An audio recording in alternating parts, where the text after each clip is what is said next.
क्यों है रही बावरी नारे हो नारे को पूछे बात गरीबी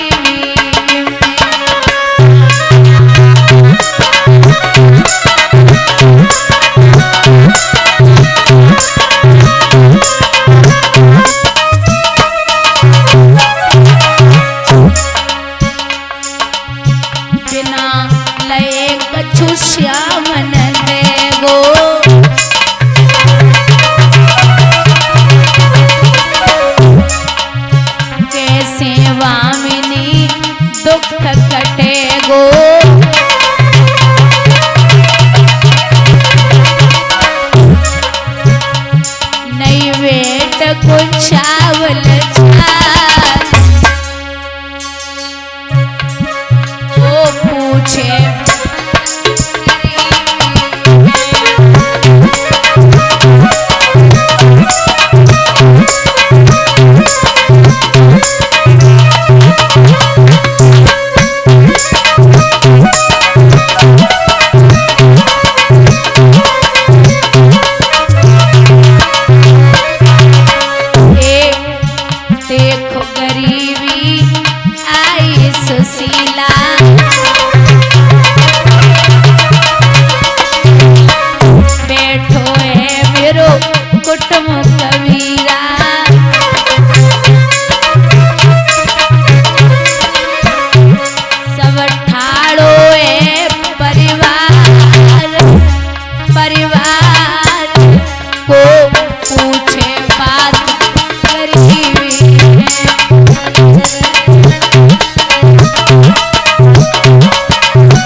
ढूंढे हो काऊ को जो केवट की वजह से आपके लिए सम्मान आई बाकी गवाही देवे को आपको पहुंचने नाथ बाके दो पैसा किए जावेगी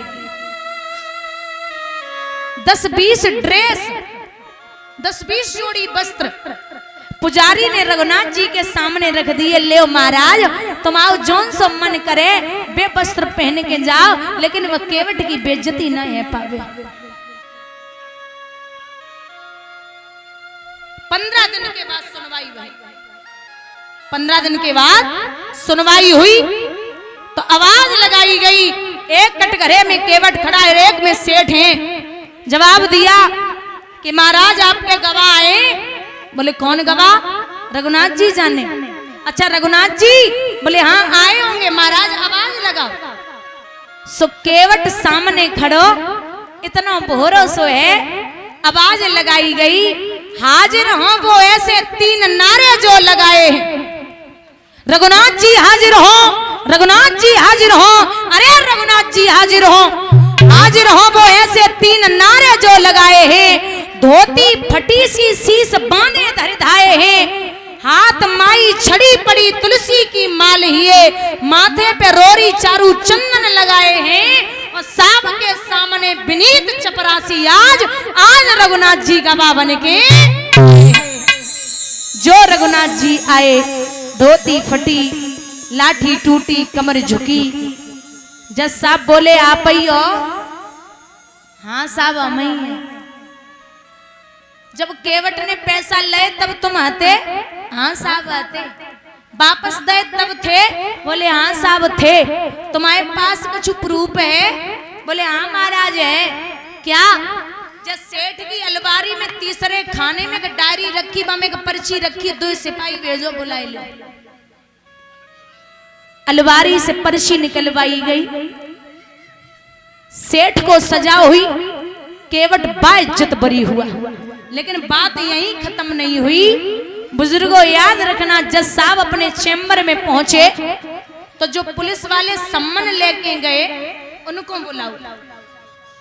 बोले आप एक बात बताओ, सम्मन किसको दिए थे?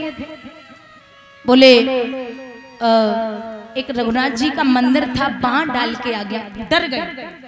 जज साहब बोले केवट को बुला। केवट बुलाए गए। केवट से पूछी बड़ी मीठी भाषा में जज साहब ने, भैया केवट, हाँ साहब, ये रघुनाथ जी कहाँ रहते? केवट बोले साहब जहाँ हम रहते। अच्छा तो तुम कहाँ रहते हो? बोले साहब जहाँ रघुनाथ जी रहते हैं। बोले तुम दोनों कहाँ रहते हो? बोले चलो।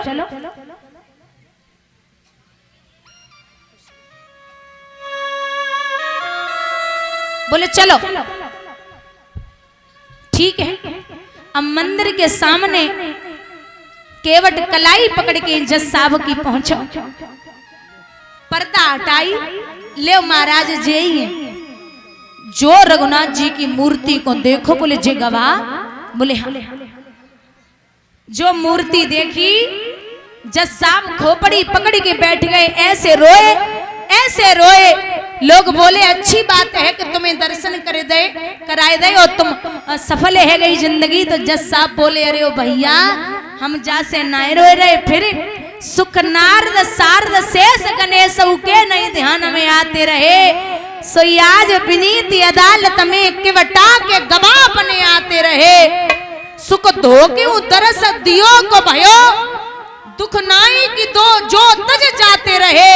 अरे बोले तो रोए काय को रहे हो?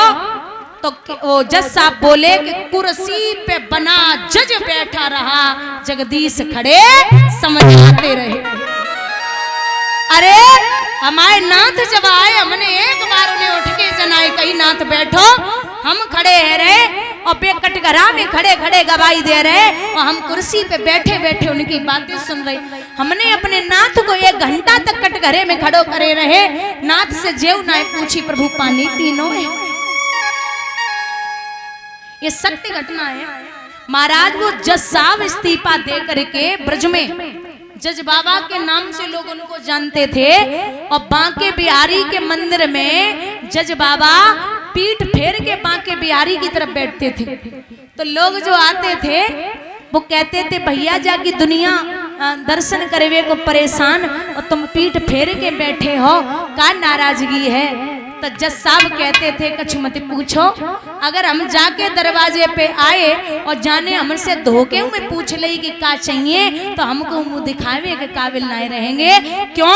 जब जे कल हमारे यहाँ गौ हमने जाए पानी की नहीं पूछी, कुर्सी पे बना जज बैठा रहा, जगदीश खड़े समझाते रहे। इसीलिए कहती हूँ कोई भी संत आपके दरवाजे पे आ जाए तो उसे विमुख नहीं भेजना है। पता नहीं परमात्मा किस रूप में आगमन कर ले। चले गए आग लगा के गोविंद के तुम्हारे बचपन के मित्र पति के कृष्ण हैं।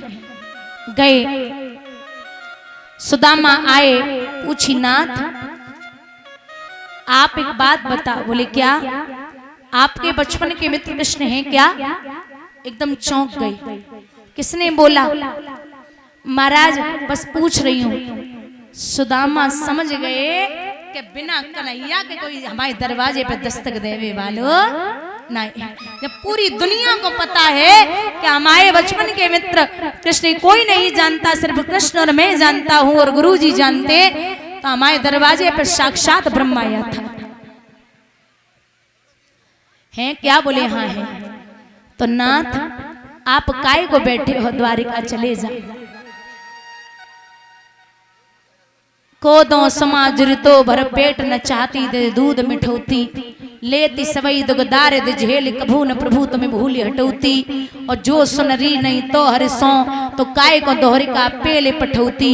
जा घर सो कभू न गए पिया, फूटो तवा और टूटी। सुदामा बोले अरे ओ पगली, गुरु वेद और ज्योतिषी मित्र और व्यवहार, बिना भेंट कर जो मिले होए न पूरन। गुरु के यहाँ जाओ तो कुछ न कुछ लेके जाओ, मित्र के यहाँ जाओ तो कुछ न कुछ लेके जाओ, और ज्योतिषी के यहाँ जाओ तो कुछ न कुछ लेके जाओ। खाली हाथ नहीं जाना चाहिए, खाने को दाने नहीं। कहते